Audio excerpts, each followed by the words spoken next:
Alright, this will be my full step-by-step in-depth guide to playing Light, aka the true protagonist element, on Dark Rapture 0, aka Super Lucilius, aka Gigafason, aka whatever other nicknames you want to give him. So we've got a lot to cover, so without further ado, let's get down to business.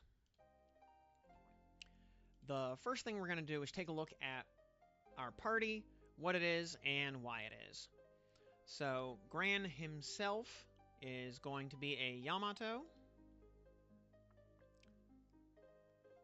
and his skill loadout, we've got the two new Ultimate Mastery skills, Breath of the Serpent, which will give us instant charge attack standby, and also later on it'll give us reactivation. And more importantly, we have Sanctifying Kagura, which is a massive multi-attack buff to the whole party. Notably, this gives us 50% triple attack on the whole party, which is going to be really important because we're going to get a lot of omens over the course of the fight that tell us we need to do 3 or 4 triple attacks. And this is going to remove any possible RNG from that, because we really don't want to get destroyed by RNG where one character with a 99% triple attack rate only does a double attack, and then we explode, because that's XCOM, baby. And then finally we have Clarity, because us and the rest of the raid are going to be getting zombied back and forth, left and right, pretty much the whole fight. So the more clarities the raid has collectively, the better. For our party, we've got Cosmos, Yurius, and Uni. Now, Cosmos is going to end up being kind of the star of the show. She does a lot of heavy lifting for us. I won't go so far as to say she's strictly mandatory, but if you don't have her, you're going to be huffing some weapons-grade copium. Likewise, Uni, extremely good here. She's going to give us a lot of healing and sustain over the course of the fight. She does also have an automatic Omen Clear skill, which is going to come in handy once or twice over the fight, probably. It's also just a nice safety net in case something goes wrong. And then Yurius, this is actually Summer Yurius, despite his outfit. He is going to be spamming a lot of debuffs. Now, the skill claims to be called Feeler Formation. We all know its actual name is Kenkyu no Seikada. Likewise, Tentacle Rush, skill 2 here, is a nice bit of healing and a good chunk of hits. It'll go up to 10 hits. And is also going to activate anytime we land 5 or more debuffs in a turn, which is going to be every turn. Skill 3 also is a Dispel, and if the foe has 10 or more debuffs, which is all the time forever, it'll double cast. Our backline is Geisenborger, who is uncapped here, but that doesn't really matter. The stackable damage cap buff that characters get when they're hit is nice. Call it a luxury feature. It is not necessary. Likewise, his dark damage taken capped at 10k, passive while he's on the backline, is nice. Damage is random element, though, so that's not such a big deal. Ladiva, or Fastiva if you prefer, I think is actually much better on the backline. Anytime we do a 4-chain or more, we're going to get Ladiva's buff for free. Infinite Love will activate upon Ascension, so a 4-chain. So Infinite Love is attack, defense, and multi-attack, and hype anytime we do a 4-chain. So really useful backline buffer here. That is Valentine's Ladiva specifically. Again, if you don't have Valentine's Ladiva, it's not really a big deal. Consider that a luxury feature also. You'll notice I am very specifically not using the new Grand Sandalphon in this. nor am I using his weapon. So I'm not going to tell you to go out and say that you have to spark Sandalphon right now, that he's the new 10.0 meta changer, whatever. If you have him, by all means, put him on the back line and use him as a buffer. He's good for that, but we're not using him here by design. Likewise, on our Opus, or excuse me, on our grid here, we're not using Sandalphon's weapon, and our Opus is only 220, so I'm not going to tell you that you need to go buy some DLC for verses, or that you have to have already cleared the fight and farmed it a few times to get the upgraded Opus skills to do this. That's just not the case. That being said, our Opus loadout, we have skill cap, and we have stamina. I feel like the stamina is honestly not doing a whole lot of work here, because we're going to be at half health-ish for more of the fight than not. So it might actually be more optimal to switch this to Enmity, but it's fine as is. If you happen to have a 230 Opus or higher, by all means, use whatever your preferred amplification skill key is. But I don't have that here yet. Otherwise, the rest of the grid is probably what you expect to see if you are an experienced light player. We've got the Reforged Draconic down here, Stargun, our Ultima Sword, which will affect Gran, Cosmos, and Yurius, but not Uni. Has multi-attack, charge attack cap, and healing cap. The Seraphic mod does not work against a neutral element target, so the Seraphic skill 3 here would have absolutely no value. The healing cap, however, is massively valuable.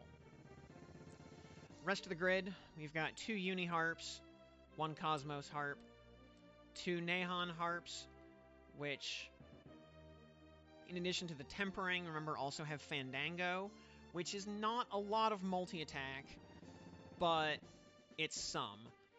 2 Fandangos with our current loadout with double Zeus gives us, I believe, 17.6% multi-attack.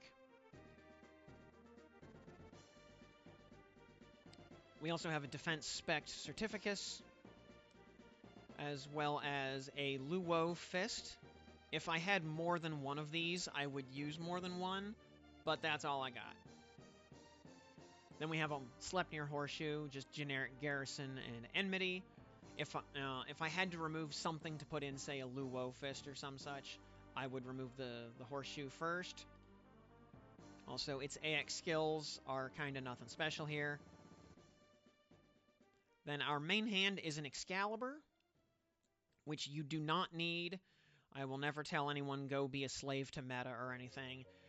You could just as easily put your Opus in the main hand, or any other sword or katana that provides something useful. But in this case, the Excalibur gives MC a 5k heal, which will hopefully not happen when he's zombied. Echoes that stack with pretty much everything. 20 levels of big Garrison, 20 levels of medium stamina, and some nice stamina-based charge attack supplement on the MC. So, very strong weapon. I actually see people using these even just in regular grid slots, not necessarily just as a main hand. So if you have one, use it. If you don't have one, do not feel obligated to go spend 100 moons on it. For our summons, we've got Zeus, Lucifer, who is only 210 right now, by the way. Tokage, who is 250. Bubs down here, along with Lu Woh hiding in the sub-aura slots. And we've got 000 and HalMal. If you don't have 000, you're going to lose out on some luxury features. It is not the end of the world. That would just free you up for something like Yatima, or maybe a charge bar booster. You know, stick Zephyrus in there for all that it's worth. Otherwise, though, the CA reactivation is really handy. If you've got it, it's a no-brainer. HalMal, we're actually using HalMal more for the sub-aura, because she gives us another 10% triple attack. Or they give us another 10% triple attack. And also being able to just cast it once and have permanent supplemental damage. Very handy, as opposed to having to recast Lu Woh over and over and over. So, once and done, nice and easy. That's the grid. Let's take a quick look at what the actual weapon skills are. And assuming we're at 50% health, then you see our defense hits 279. Uni skill 4 will give us another 100% once we get to that point. And once Cosmos hits skill 3, as long as she is between 40 and 60% health, she'll give us another 100% on top of that. Otherwise, you'll see the harp voltage is maxed out. Look, not a lot of stamina at half health. Our triple attack is 42.6% on sword specialty characters, so not Uni. She's missing 25% of that would have come from the Ultima. 19% cap. Bunch of CA supplement. This is just Excalibur right here. Our skill supplement is absolutely capped from using 2 Nahon harps. So, and our CA damage and cap are a little bit lower than this, actually, for everybody who's not Gran. Because he's getting the Excalibur buffs that nobody else is getting. So that's the party. If you don't have 2 Nahon harps, that's actually totally okay. You could very easily swap one of these out with something else. If you were missing both of them, the skill damage omen might be tricky. Also, we are going to be doing a lot of skill damage over the course of the fight, so missing one or both of the Nahon harps would seriously impact our overall damage output. Likewise, if you were missing one or both of these, I would probably say try to get some extra multi-attack on your grid to help Uni out. Otherwise, you might fall victim to some triple attack RNG down the road. Otherwise, that is the party. By the way, remember, it is very important to put Uni in her unicorn form. It gives her a big power-up from turning her into a Gundam, so very, very important. Absolutely crucial to our long-term success. Also, speaking of Uni, by the way, it is worth mentioning getting her up to Awakening 9 and rolling some triple attack on her is really helpful to help make up for the fact that she's not getting the Ultima Sword bonus. Although, once her skill 4 is active, those problems are basically going to solve themselves. So, with all that said, half the fight is just preparation. All that said, let's actually get down to the fight itself. So, here we go. Everybody readied up. We're ready. Here he goes, and we immediately F5. Because he's going to pop us for 50k plain damage. We don't need to see that animation. We know what's going to happen. And we want to save as much time on the end counter as possible. So we're going to be F5ing whenever possible, so we don't waste too much meter. Up in the white part of the meter, his attack power is not so bad. As he gets down into the yellow phase, it starts to get a little spoopy, and once he gets into orange or, God forbid, red, he starts to get really nasty, and his damage output starts spiking up really hard as he gets progressively worse and worse supplemental damage buffs. So, basically, the faster you and the raid can go through the phases, the easier the fight gets. First thing we're going to do as the fight begins then is we're going to cast Take the Head, so we can knock the 30 million damage omen all the way down to 19.1 million. That'll also clear Gran's red apple if necessary.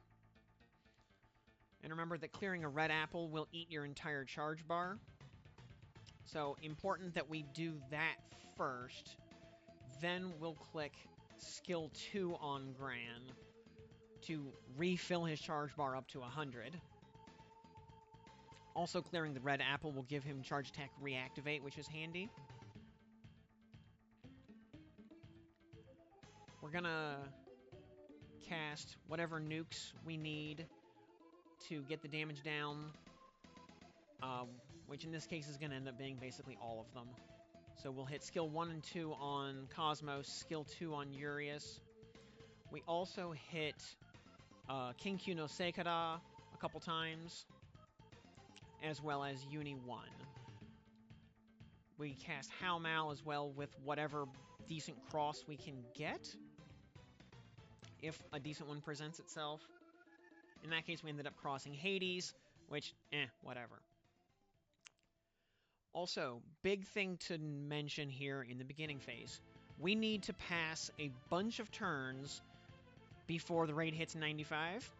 So we got to be as quick as possible. So we're not going to mash Yurius skill 1 all the way down to 0 charge bar. We don't have time for that. We need to loop our skills around before we get to the 15 million damage trigger that's going to pop up. So we need to be as quick as possible in this beginning phase. So basically we're only clicking as many skills as we really need to. But we are clicking Kinkyu no Seikada twice per turn, or 3 times. We want to inflict 5 debuffs. And here, what we should have done, that we didn't do, was not clear the Omen, but instead click Cosmos 3, so that her auto attack would have cleared the Omen. Instead, we end up getting hit with Tessera, which we have no way of clearing. So we cast a Zeus, guard, and we just eat it. It's not the end of the world.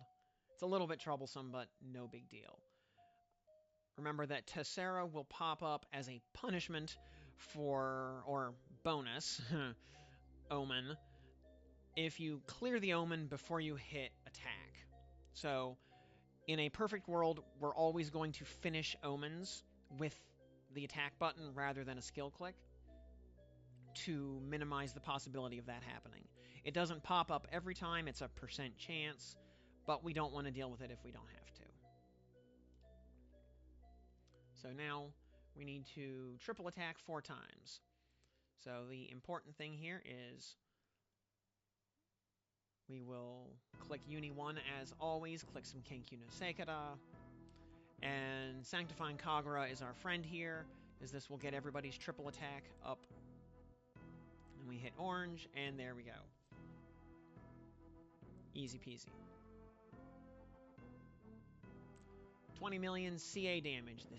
This again is a freebie. We're gonna cast 000, the light version, as insurance. We honestly don't need it, but we want a reason to get to the dark version of 000 anyway, so we have it for later. So now's as good a time as any. Just get a little bit of insurance on the trigger. Here's that 15 million damage trigger. If our nukes had not come back up by this point, we would be in a world of hurt, because we'd have to guard through this and then huff a lot of hopium and copium to try to get back on track after suffering all the penalties for not clearing this Omen. But we got it, so no big deal. A little bit of Kinkyu no Seikada for the road, and there we go. Remember, we want to always inflict 5 debuffs per turn so we can proc Yurius's auto nuke to give us an extra free heal. And you'll see this time with the multi-debuff trigger, we left him at 1 debuff, Then we auto-attack on Cosmos, and she casts her multi-attack down debuff on auto-attack after she uses her skill 3 once. So that's stackable double attack down and stackable triple attack down, so that's 2 free debuffs every time Cosmos does an auto-attack.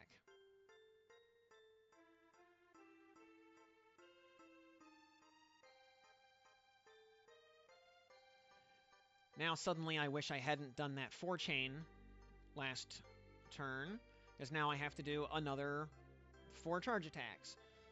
That's okay though, because by now we have long since hit Yashiori 8, so Gran gets CA reactivation from his skill 2. Cosmos has CA reactivation all the time after she uses her skill 3, and here she pops that to refill her charge bar. Also recasts her nukes, because why not? It's free damage. Kenkyu no Seikara spam, and there we go. We get a 4-chain.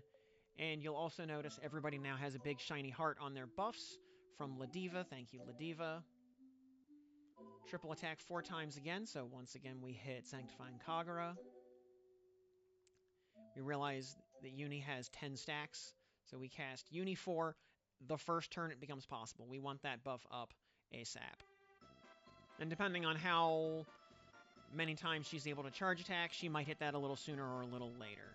You know, if she gets a red apple, which she has no way to clear, her charge bar is going to be nerfed for a while, so it'll take her a hot minute to get to 10 stacks and cast skill 4. It's okay, though. We'll get there. We still have our echoes up from Sanctifying Kagura, so doing the hit trigger there, no big deal. Also, Yurius' skill 2 is really helpful. That's 10 hits. Cosmos' nukes, if they're up, also inflict a lot of hits, so easy peasy. Alright, triple attack 3 times. That's just a freebie.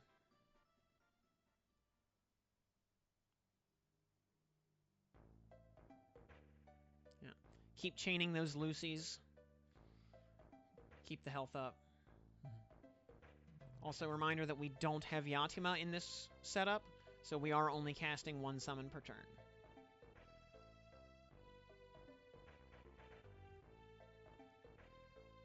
Triple attack 3 times again. Once again, this is free. We're also getting close to 60 at this point. So we're starting to get ready to set up for the 60% omens.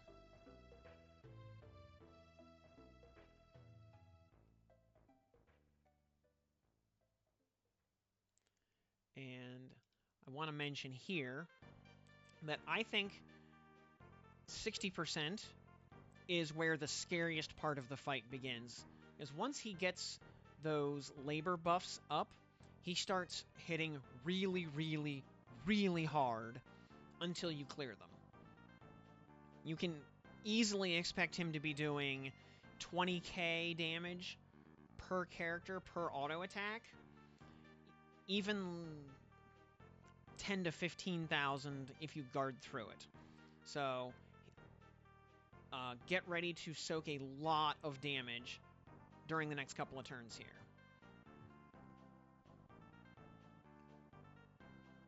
Thankfully, we have things like Zeus shields to soak some of that. You know, we'll stack some Kenkyu spam. And it's all good. Then 7 trumpets is just plain damage. So no big deal there. Toss up our OK sticker to let us to let everybody know that we are good to go. And now we need to start clearing apples.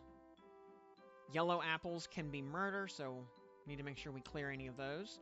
Gran has a red apple that we physically can't clear right now because you can only use Take the Head when there's a cancelable omen active, which right now there is not. So we click Sanctifying Kagura just to clear Gran's yellow apple, which is the accuracy apple that will make you miss charge attacks and miss skill damage. So we really don't want to deal with that. Also a reminder for Yurius, if he gets a blue apple, he cannot clear that with skill 1 because 0 cooldown turns do not clear apples. Uni's got yellow and blue. She's not going to clear the blue right now. She's just going to deal with it. But she is going to clear the yellow. If Cosmos had had a yellow apple, I would have cleared it. But otherwise, we're good. So I guard the turn because I noticed that he is already at 55%. And so I'm already ready for the first trigger, so I don't need to worry about anything. We guard it just to not get splattered by auto attacks. It is not unusual for people to actually just sit out and sandbag a little bit from 60 to 55, because the omens will start popping up at 55. And he hits really hard here, so people generally want to take as few turns as possible until they're able to start clearing omens. In this case, by the time I had clicked all my skills and cleared all my apples, the raid had just gotten there anyway. So it kind of worked out in my favor there. The first labor we need to clear here is 5 charge attacks. That is absolutely free because we already filled up everybody's charge meter in advance, and Cosmos will double charge attack automatically. So, easy peasy.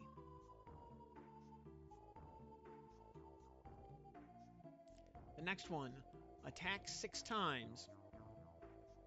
This party has no inherent way to clear this because we do not have any double strike or triple strike on anybody. So we have to click take the head, which will turn that into 4.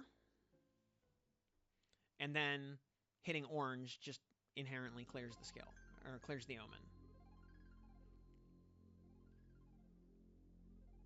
But we'll throw out some Kenkyu no Seikada, as always. Uni 1, free heal, free charge bar, free omen. As we start clearing these omens, his attack power is going to start getting less scary.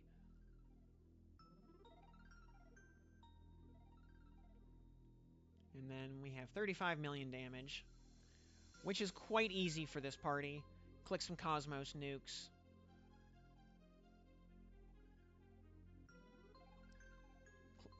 Do some tentacle nukes.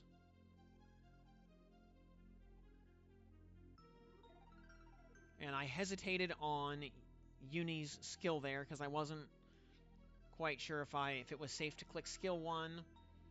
You know, I held back for a second just to make sure we had enough gas in the tank to actually clear it without having to use her skill 2 or skill 3. But Gran 2 was up, so CA reactivation for him, plus Cosmos, and it was total overkill. Next one, 10 debuffs. This is free because we have Yurius in the party. If we did not have Yurius, we'd maybe have to lean on something like Onmyoji to clear this, or a lot of skill spam from Cosmos, or maybe even a 000, but Yurius completely trivializes this with the power of Kenkyu no Seikada. And of course, Cosmos will inflict the last 2 debuffs with her auto attack, so easy peasy. Fated Chain, we've been saving it the whole fight. We never clicked that until this moment, just in case something weird happened, because he does have some triggers that will reduce your Fatal Chain meter by 30%, and we don't have White Hail Gust or anything like that to refill the Fatal Chain bar on demand. So we just left it at full and never touched it until now. Alright, 60 hits. I don't feel like dealing with it, and we haven't had to use 000 yet, so we click that. If we didn't have 000, we could very easily clear that using things like Echoes from Sanctifying Kagura, plus maybe using Uni Skill 2 on Cosmos to give her a massive amount of skill spam, or Uni 3 just auto clears. So, we had options, but 000 was waiting in the wings, so no reason not to use it at that point. Alright, so we are through our labors. We're now in the easiest part of the fight, which is pretty much just a straight DPS phase, where we can just kind of mash orange and unga-bunga our way until we hit 20% and get to the next set of mechanics. In this case, we need to dispel twice, so Cosmos hits skill 3, does her charge attack.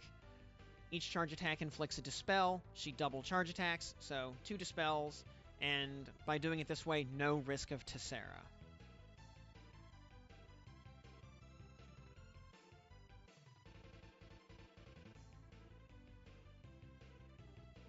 So we're just kind of going through the motions. Every turn, click Uni 1. Every turn, click Kenkyu no Seikada.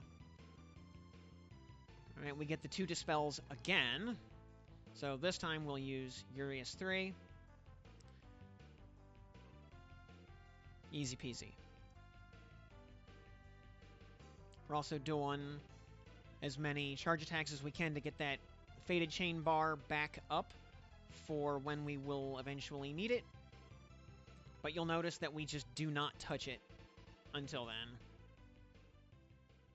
Now, it would be safe to click it once or twice. We're going to do enough charge attacks to refill the meter, 3 times over probably. But I'm playing it safe here. 7 debuffs. Easy peasy. Kenkyu no Seikada. We turn off charge attacks, let Cosmos auto attack, so she inflicts the last 2 debuffs. No risk of Tessera. Absolutely free. Alright. Now we are getting down to the wire here. We're about to cross into the 20% range. So I actually just kind of sit, wait, see if the rest of the party is going to push, and there they do. Okay, cool. Somebody needs a clarity, so I give it to them. Alright. We're just going to guard.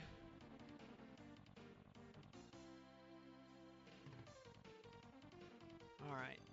Gospel of the End, he's going to smack us with some plain damage and activate the party labors.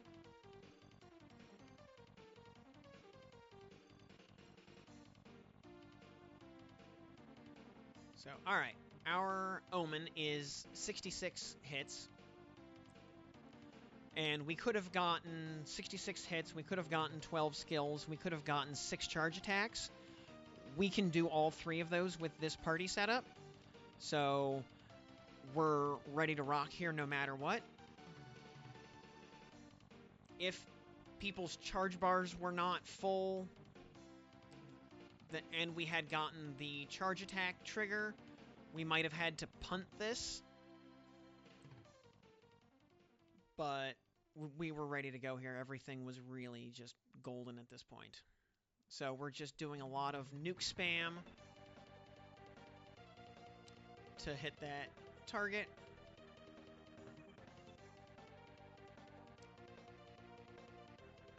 You'll notice we don't even have to use Uni's skill 2 to refresh Cosmos's stuff.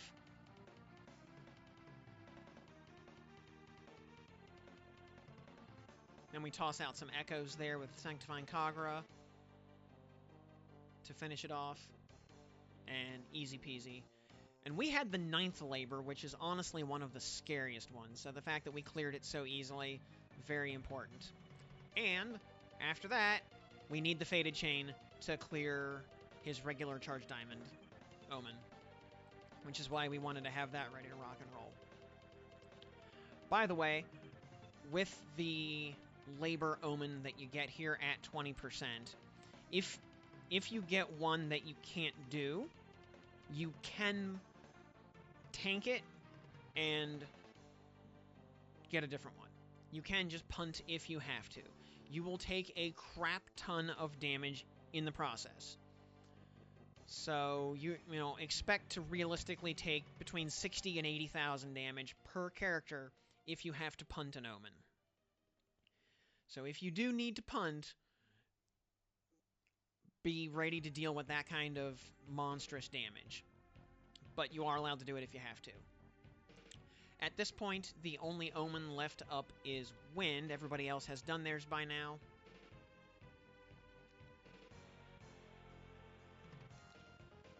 And so we check what his omen is, and we see attacks and debuffs don't miss, and etc.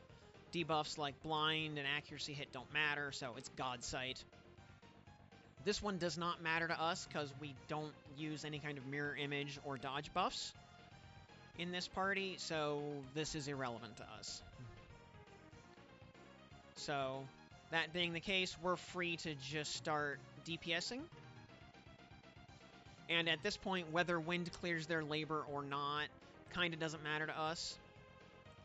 The damage cap that he has on him right now is still a thing until Wind clears their labor, or until everybody clears their labor. But that damage cap is not going to stop us from doing what we need to do. We'll still be able to clear all of our omens and do everything. So, it's all good.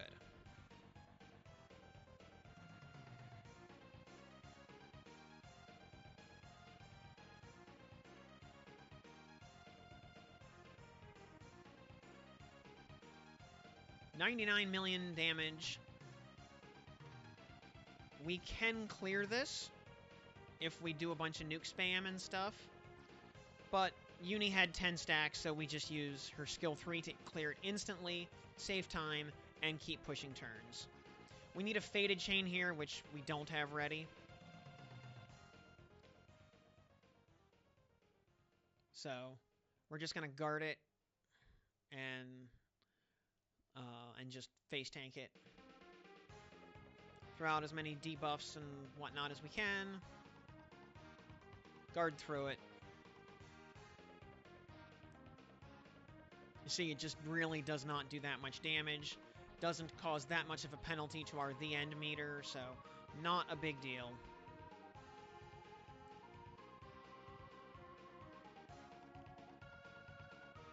And just keep DPSing. You'll see his meter is starting to get low, getting down into the yellow phase, and we're at the the 99 hit trigger. So first thing we do is hit Take the Head, which knocks it to 68, and then we start spamming nukes on Cosmos. Hit 1 and 2, hit 3, which refreshes 1 and 2 and lets her cast each of them twice. So we're already down to only 47 hits. Yurius does 10 more. There's 37 hits.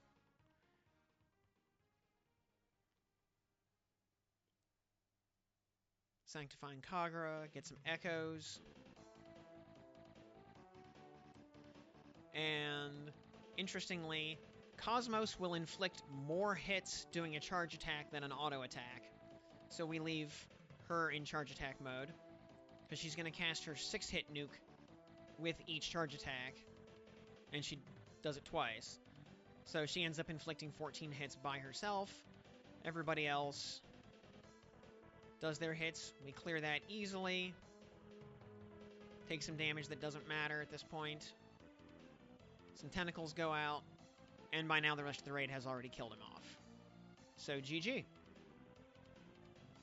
you'll see everybody's looking good health-wise. We were golden. We could have kept going for plenty more turns if we needed to, but that was that.